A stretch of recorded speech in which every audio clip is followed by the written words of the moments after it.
మీరు బాగా పాడతారు, నేనా you are a good singer. అప్పుడప్పుడు అలా పాడుతూ ఉంటాయి. సో మీ పాట వైరల్ అయిన పాట ఒక 2 lines. నేను ఇప్పుడు ఆ హై పిచ్ ఎత్తుకుని వెంటనే దగ్గుతా.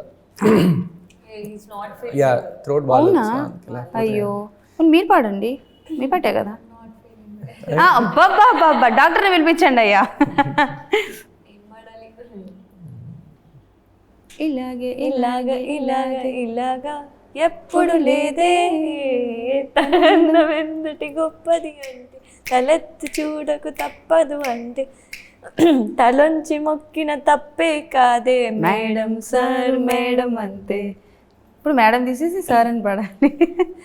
బట్ వన్ థింగ్ ఏంటంటే లైక్ మామూలుగా వైరల్ అవ్వట్లేదు, ప్రతి ఒక్కరు అంటే లైక్ రీల్స్ చేయడం, అది పెట్టడం. సో ఫస్ట్ ఆ సాంగ్కి అంత రీచ్ రావడం, సోషల్ మీడియాలో అంత వైరల్ అవ్వడం ఎలా అనిపిస్తుంది? ఏంటి క్రియేట్ చేసినప్పుడే అనుకున్నారా?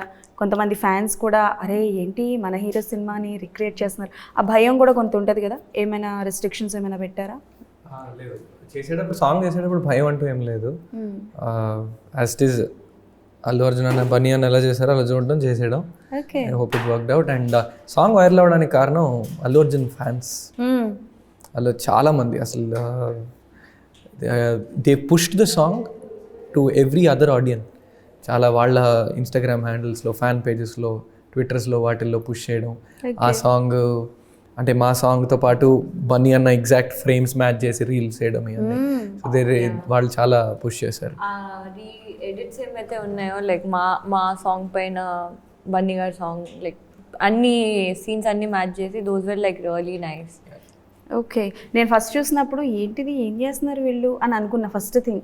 అండ్ ఏ చేసినప్పుడు మీకు బాగా కొంచెం కష్టం అనిపించింది?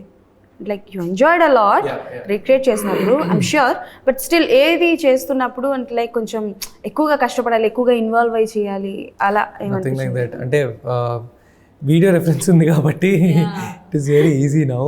So even so I just had to see it and do it. And అన్నీ పట్ట అయిపోయాయి, వెంట వెంటనే అయిపోయాయి.